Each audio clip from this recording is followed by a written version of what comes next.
Cube Radio. Salut, c'est Charles Dran avec l'équipe dans 5 minutes. On s'intéresse aux sciences, à l'histoire et à l'actualité. Aujourd'hui, on parle d'un arbre très particulier. Dans l'Utah, aux États-Unis, il existe un coin de nature étonnant, une colonie de 47 000 peupliers faux-trembles sur un peu plus de 40 hectares.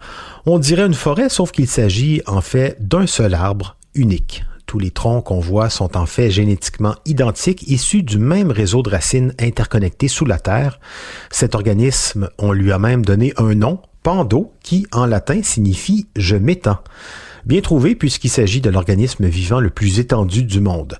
Seulement, voilà, Pando, l'arbre-forêt, est désormais menacé par les cerfs, trop nombreux qui mangent ses pousses, mais pas que ça.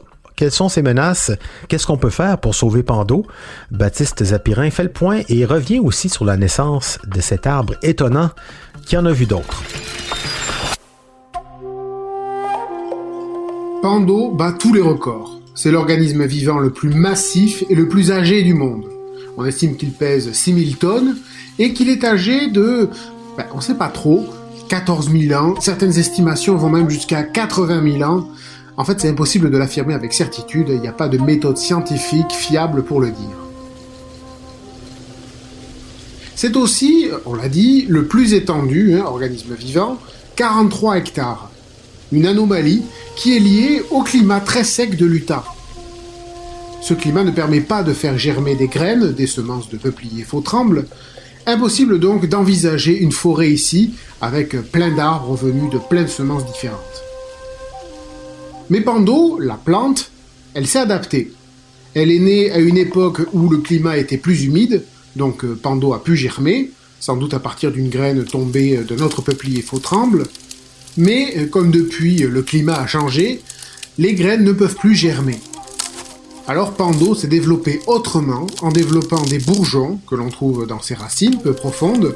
Pando a étendu ses racines sur plusieurs hectares et des milliers de bourgeons ont germé là, directement nourris par les nutriments sous la surface, créant de nouvelles pousses de peupliers. Ces nouveaux peupliers ont à leur tour étendu leur réseau de racines, qui ont à leur tour fait germer d'autres bourgeons, et ainsi de suite, tout ce petit monde issu d'une seule semence originelle.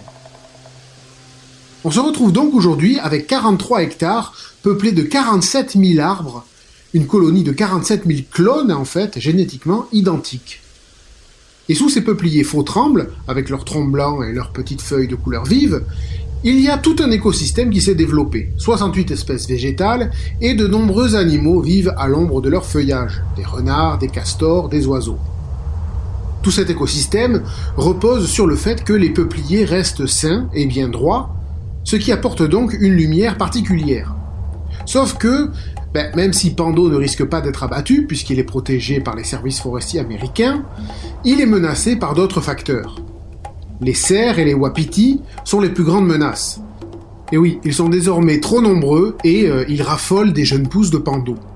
Résultat, il n'y a plus assez de jeunes pousses pour renouveler la forêt. Alors il y a quelques décennies, les loups et les cougars limitaient le nombre de wapitis et de cerfs en les chassant, mais nous les humains, on l'a encore échappé, ces prédateurs, on les a exterminés. Les cerfs sont désormais bien tranquilles, surtout dans une zone protégée où la chasse est désormais interdite. Au moins on s'en est rendu compte, on a mis en place des barrières pour empêcher les cerfs et les wapitis d'accéder à certaines zones. Mais Pando risque également d'être affecté par les changements climatiques. Il est né après la fin de la dernière période glaciaire, et depuis il a fait face à un climat stable, jusqu'au réchauffement actuel. On sait que de manière générale, les chaleurs précoces, les sécheresses ou l'accès plus rare à l'eau affectent les populations de peupliers faux-trembles. Alors la bonne nouvelle, c'est que Pando est du genre tenace. Il a déjà survécu à des changements rapides, en particulier lorsque les colons européens ont commencé à habiter la région au XIXe siècle, ou après la montée des activités récréatives au XXe siècle. Il a déjà surmonté des maladies, des incendies, les serres. On est quand même face à un organisme qui a changé son mode de reproduction pour s'adapter au climat. Alors moi je dis respect, je ne pourrais pas faire la même chose.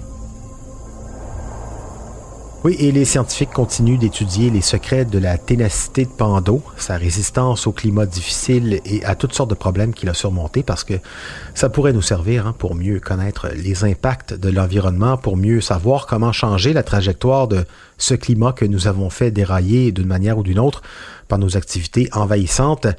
Et ça pourrait nous aider aussi tout simplement à nous adapter, nous. Dans le fond, Pando, c'est pas une victime, c'est un nouvel avertissement. Lui, ça fait 80 000 ans qu'il s'est adapté à un climat trop sec pour lui, au manque d'eau, à un environnement moins propice pour l'épanouissement de ses jeunes pousses. Nous, on n'en sera peut-être même pas capable. Alors prenons soin de notre environnement plutôt, ce sera mieux. Même Pando sera content. Merci Baptiste Zapirin, c'était en 5 minutes.